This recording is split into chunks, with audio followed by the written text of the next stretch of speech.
d'ici janvier avec cette conférence à haut niveau. Plus de mots, des actes. Madame Griesbeck. Madame la Présidente, Madame et Monsieur les commissaires, membres de la Commission des libertés, j'ai eu ces dernières années l'occasion de visiter de nombreux camps de réfugiés à la frontière syrienne, au Liban, en Italie, sur la route des Balkans, dans des camps donc organisés en Bavière. Et malheureusement, le pire des camps que j'ai vus, c'est celui de Calais en juillet dernier. Ce ne sont pas des choses qui se passent à l'autre bout du monde, ce sont des choses qui se passent en Europe, à quelques heures de cet hémicycle.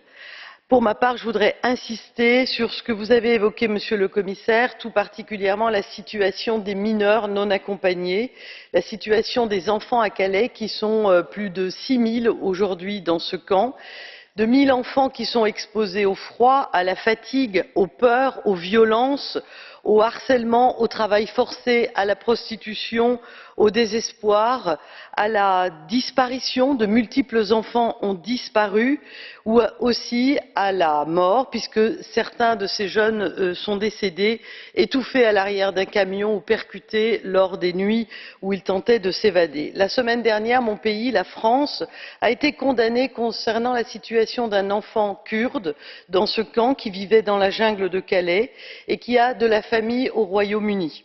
Mon pays a refusé par 2 fois d'enregistrer sa demande d'asile. Or, ici, chacun sait que la demande d'asile est un processus obligatoire avant qu'on puisse étudier la réunification familiale. Au-delà de la polémique et au-delà de toutes ces situations tragiques, il y a 3 choses essentielles et immédiates à faire concernant ces enfants. La première, enregistrer tous les enfants qui arrivent sur le site de Calais et sur les multiples bidonvilles qui entourent ce secteur de mon pays.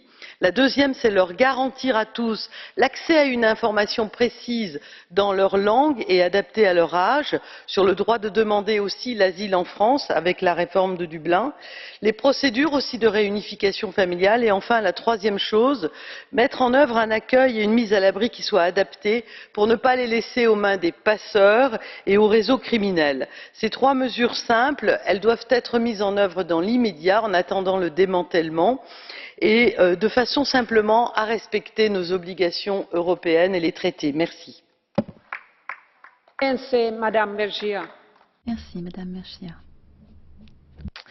Merci, Monsieur le Commissaire, pour votre expression dans ce français impeccable.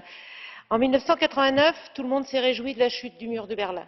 Aujourd'hui, de nouveaux murs se construisent et se multiplient en Europe et ailleurs. Calais en est un symbole. Depuis 2000, des barbelés